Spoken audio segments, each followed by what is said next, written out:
Hi folks, Richard Pallaziol here. I'm the owner of Weapons of Choice, and I've also been a stage fight choreographer for the past 40 years. Now today I'd like to talk about the naming of the parries as used in stage combat swordplay.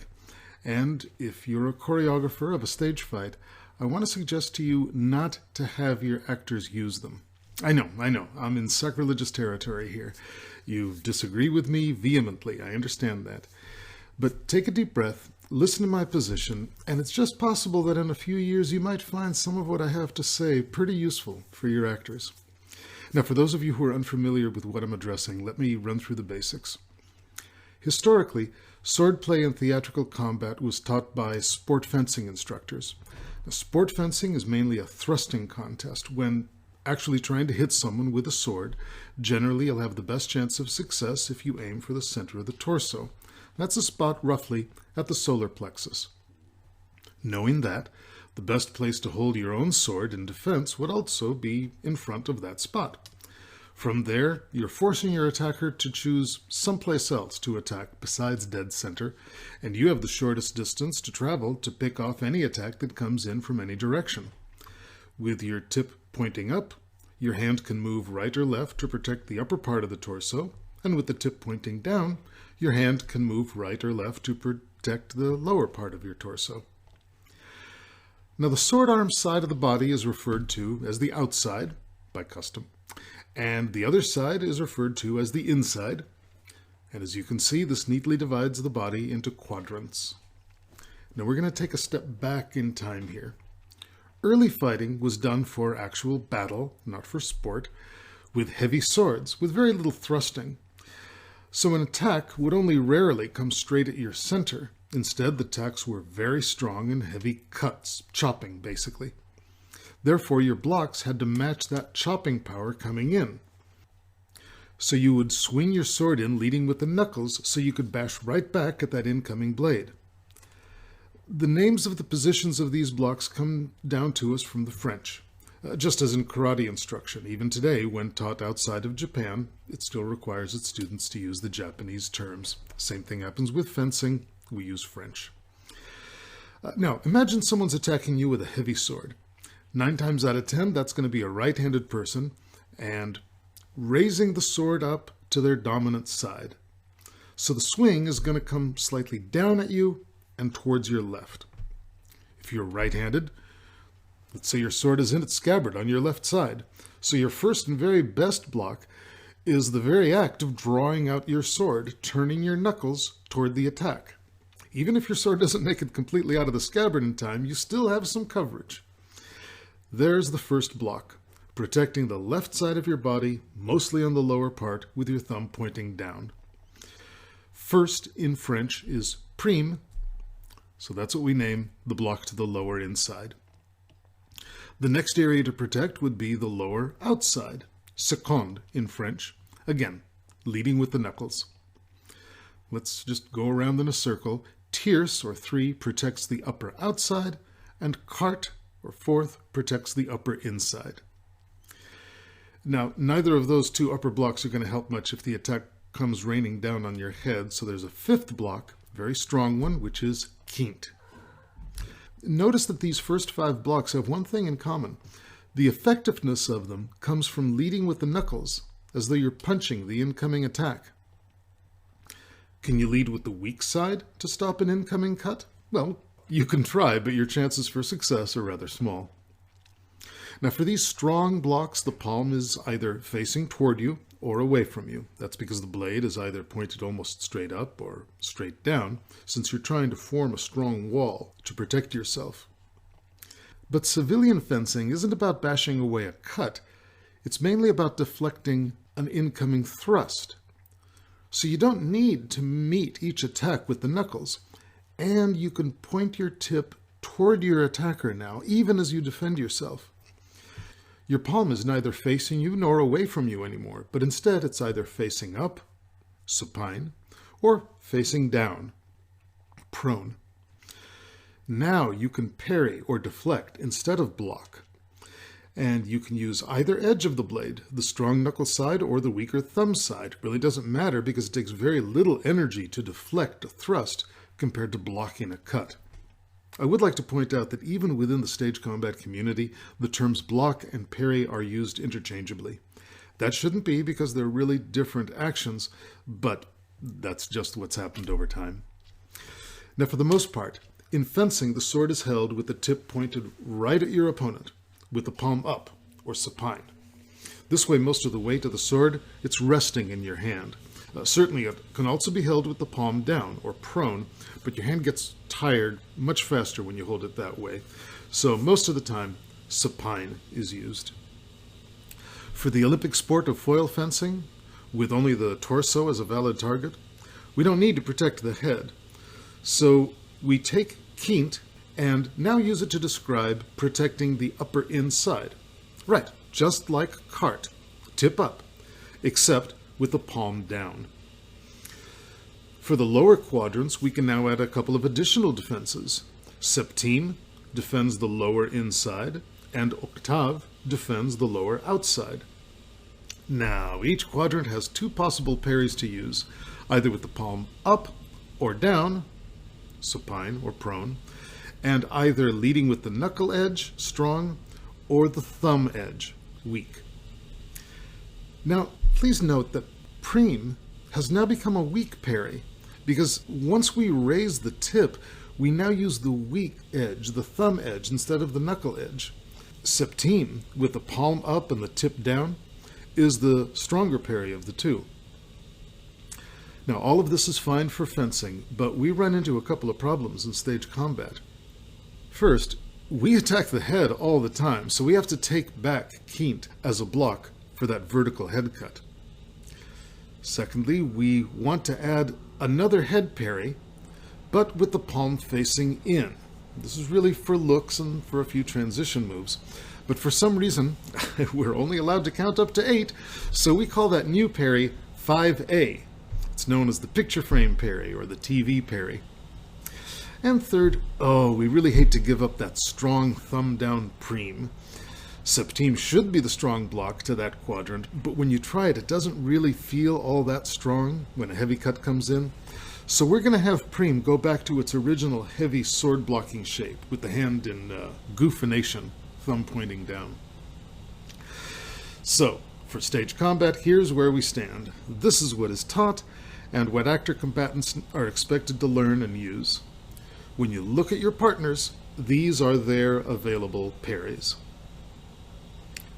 So what happened to using the weak parries on the inside with the palm prone, either tip up or tip down? The fencers quinte and prime? Are they not used in stage combat? Of course they are. They're used all the time. But as a group, we have chosen to ignore this contradiction and allow those to be the orphan parries. They're never mentioned, never named. Again, these names indicate the position that the arm and hand make when applying a defense. It isn't supposed to indicate the target, but we all know that that's what happens in rehearsal.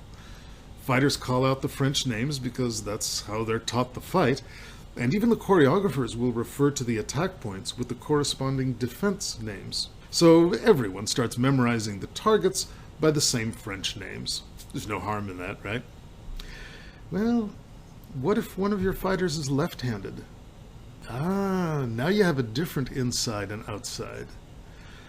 Since the names refer to the arm and hand shape, when you fight a lefty, the targets are now flipped. And what if you're fighting a rapier and dagger fight? Each hand uses its own numbering system, so your opponent now looks like this. Unless, of course, your opponent is left-handed. If you perform and teach stage combat all the time, yes, after a long time it becomes second nature. But your average actors will perhaps have only one time in their careers where they need to perform a sword fight. Why in the world would you waste their time in learning something that has no practical value to their performance? If I'm trying to teach a dance for a show, I don't need my dancer to know what a fouette, un tournat, et d'or, de demi-point is. In a classroom setting, sure, but not for a show where my performer may not have had any formal ballet training. The dancer just needs to know how to do it and make it his own. If I'm trying to teach a song for a show, I don't need my singer to recognize key signatures and be able to sight read a score. In a classroom setting, sure, but not for a show where my performer, as often as not, has no musical training. The singer just needs to know how to sing the song and make it her own. And if I'm going to teach a fight for a show, I have to remember that no matter how long their careers, the odds are that once this show is over, the actors will never need to hold a sword again. Right now, they need to learn the fight and make it their own. And there's a far better way to accomplish that than teaching them stuff they don't need. The first thing we need to do is disabuse ourselves of the idea that actors need to robotically replicate static forms and archaic terminology. I want my actors to focus on their objectives, their intentions, their actions. That's the strength of their training. That's where I'm going to be able to get the best fight. In acting, the more specific the intention, the easier it is to commit to the action. I need them to see their objective with laser-like specificity. They must try to reach the tiny square inch, which is their target, and they must defend their own particular square inch spot being attacked. I certainly don't want them thinking about attacking or defending a quadrant, which is way too mushy in action. So the actors learn to identify these very exact target points. I'm going to place those targets here on my little Frenchman, and from now on I'm going to think in terms of my own left or right, not my partner's. I'm going to be selfish and only think of left and right from my own point of view. And I'm going to insist that my fighters zero in on these little points. These are postage stamp sized targets, and they must never be allowed to drift. Now, remove the figure and we're left with just the targets. I don't need to call them anything, neither do the fighters, so long as we all know exactly where they are.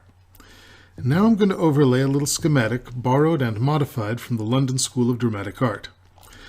This diagram isn't a representation of the human body. It's just a way to divide the information I'm going to jot down. I'm going to take out the points soon, leaving space to indicate the sequence of attacks and defenses. For example, anything written in the area above the V shape will refer to that specific target above the head. Anything that's written to the right of that center line will refer to an attack going to or coming from my right side at armpit level. And so on for each target point. Again, I'm only concerned with left and right from my point of view, not from my partner's. Anything written on the left or right side of that line will mean that the parry will be done with the tip up, and the attack will be exactly at armpit level. Never call it shoulder, by the way. Similarly, anything written on the left or right side of the open box area at the bottom will mean that the parry will be done with the tip down, and the attack will be exactly at waist level. Never call it hip. What do I have against hip and shoulder? Well, we do what we hear. And I've often noticed over the years that too many trained actors are aiming their blades at the top of the shoulder, which is way too close to face height. And they also seem to think somehow that the hip is the upper leg instead of the top of the hip bone. There's no one to kill at someone's thigh. It's a weak acting objective, and it looks weak to the audience. Now, what about that inside open box area? Well, we'll use that space to jot down any move that isn't blade engagement. Usually it's an unarmed technique, such as throwing a punch, grabbing a leg, falling back. Things I call the payoff moves. Now I'm ready to start notating the fight, one phrase at a time. I'm not going to use the fancy French names. I'm merely going to jot down the sequence of all of the attacks and defenses in the order that they're performed. As you can see when I wrote it down, the 6 is a little higher than the 2, the 5 is a little bit lower than the 9. That means nothing. As long as the numbers are in the area, they refer to the exact same specific target. 3, 4, and 1, all the exact same target. Notice that there's no description of what to do. Well, almost none. Any number that has a plus in front of it is an attack. Any number with a minus in front of it is a defense. So if it's a plus, you reach out with a straight arm and try to touch that spot on your imaginary partner. If it's a minus, you bend your elbow and try to touch the target that's on you. Try it. On each of those attacks, the pluses really try to reach out and pick either palm supine or prone. For right now, I don't care which. Except for the head, right? Because we never thrust above armpit height. That head target is going to be a vertical head cut, so a chopping motion with a fully extended arm. For the minuses, really bring your hand all the way to your own body, and you should imagine touching the incoming attack with either your index finger or with your little finger. Don't slap the attack out of the way with your palm or the back of your hand. Really turn your wrist so that it can make contact with the forefinger or the little finger. And remember to point to the sky when parrying the attacks that come in at high or armpit level, and point to the ground on the attacks that come in low or belly button level. Now, what does my partner see? Well, she's going to have her own little schematic, and it's going to be the mirror image of what I have done, but with the pluses and minuses reversed. Certainly, I might have to give some specific instruction here and there. If actor A isn't doing it already, I might have him parry that fourth move with the palm up, and then swing down to the fifth move with the palm down. And if I'd like actor B to combine attacks 5 and 6 as one compound attack with a dégagé, I'll just make a little arrow diagram after the 5. Is the attack a cut or a thrust? Well, they'll learn that during the instruction, but if they happen to forget, they can always jot down a C or a T next to the number if they need to. But honestly, most actors will pick up the specifics, including all of the footwork, by simply rehearsing the fight. They just need a simple way to memorize the tough part, the pattern of the fight. If it's a rapier and dagger fight, sure, I might need to put a little R or D next to each number so they can easily see it as they memorize the fight. But as is, the beauty of it is that it's extremely intuitive. They simply perform the moves instead of translating everything from the French numbers into shapes and then doing the moves. It also happens to be a great way to notate the fight if you're watching one for the first time. If you concentrate on the moves of one actor, you can use this as a shorthand to catch all of the moves. You can fill in the specifics later and then do the other person's actions also later. Here's a variation of a simple phrase. In this case, the third move is a horizontal head slash, and the seventh move isn't a sword move at all, but an unarmed technique. All of it is pretty easy to practice either alone or with a partner, and with or without swords in hand. As a fight choreographer, I might have a more detailed description so that I can remember what I had in mind for each phrase. For example, this schematic I might fully notate out, but I'm not going to bother to explain all of the specifics to the actors unless they need them. Most of the time they don't. Actors are great mimics, and as long as you show them once what you want to see and then tell them the intention behind the phrase, they amazingly get the correct specifics, usually all on their own. As a fight choreographer, if you want to keep detailed records of your fights showing each half step and each exact parry choice, that's great. Just don't burden your poor actors with all of that. But for those of you who would like more specifics on this annotation method, including using it for multiple attackers, let me know and I'll create a specific video on it. Of course, I would love it if you would hit that like button, and please subscribe in order to catch future videos. But for now, goodbye and play safe.